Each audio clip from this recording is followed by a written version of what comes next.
তত্ত্বাবধায়ক সরকার অগণতান্ত্রিক সরকার।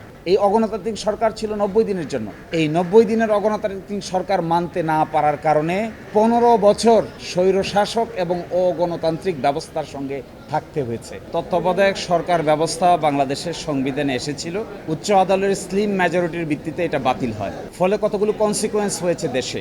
বিচার ব্যবস্থা ধ্বংস হয়েছে, নির্বাচন ব্যবস্থা ধ্বংস হয়েছে, ইলেকশন কমিশন বিতর্কিত হয়েছে, সিকিউরিটি এজেন্সিগুলো তার দায়িত্ব পালন করতে পারেনি। ফলশ্রুতিতে একটা ললেসনেস ডেভেলপ করেছে। এরই মধ্য থেকে একটা বিভীষিকাময় পরিস্থিতির মাধ্যমে গণ অভ্যুত্থানের জন্ম হয়েছে, স্বৈর শাসকের জন্ম হয়েছে। আমরা দৃঢ়ভাবে বিশ্বাস করি, যদি তত্ত্বাবধায়ক সরকার ব্যবস্থা চালু থাকতো, বাংলাদেশে ফ্রি ফেয়ার নির্বাচন ব্যবস্থা চালু থাকতো, তাহলে কারো পক্ষেই স্বৈর শাসক হয়ে ওঠা সম্ভব ছিল না।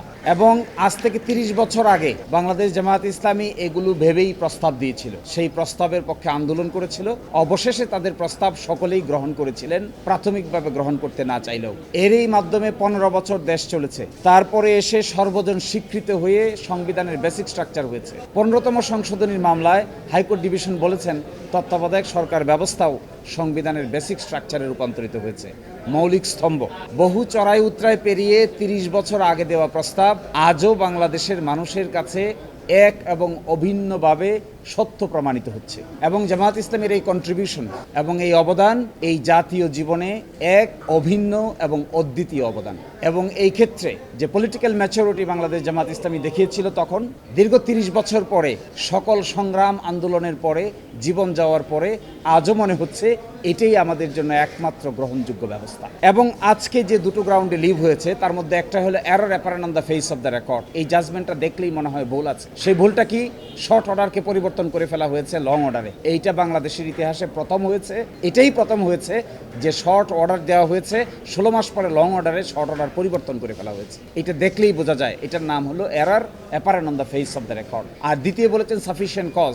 সাফিসিয়েন্ট কজ বলা হয় যেগুলো আমরা পূর্ণাঙ্গ আপিলে শুনানির জন্য আসবে, যে বেসিক স্ট্রাকচারকে ধ্বংস করে ডেমোক্রেসিকে ধ্বংস করা হয়েছে এবং বলা হয়েছে এটি নাকি অগণতান্ত্রিক সরকার। তত্ত্বাবধায়ক সরকার অগণতান্ত্রিক সরকার। এই অগণতান্ত্রিক সরকার ছিল 90 দিনের জন্য। এই 90 দিনের অগণতান্ত্রিক সরকার মানতে না পারার কারণে 15 বছর স্বৈরশাসক এবং অগণতান্ত্রিক ব্যবস্থার সঙ্গে থাকতে হয়েছে। এটা একটা ডিকটমি ফর দিস নেশন।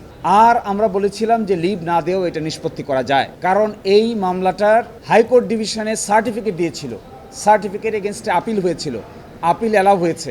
সুতরাং আপিল বিভাগের আর নতুন করে রিভিউ এর জন্য লিভ দেওয়ার কিছু নাই। কিন্তু আপিল বিভাগ বলেছেন আইনে থাকুক বা না থাকুক সেই বিতর্কে না গিয়ে কোর্টের প্র্যাকটিস তারা অবলম্বন করতে চান।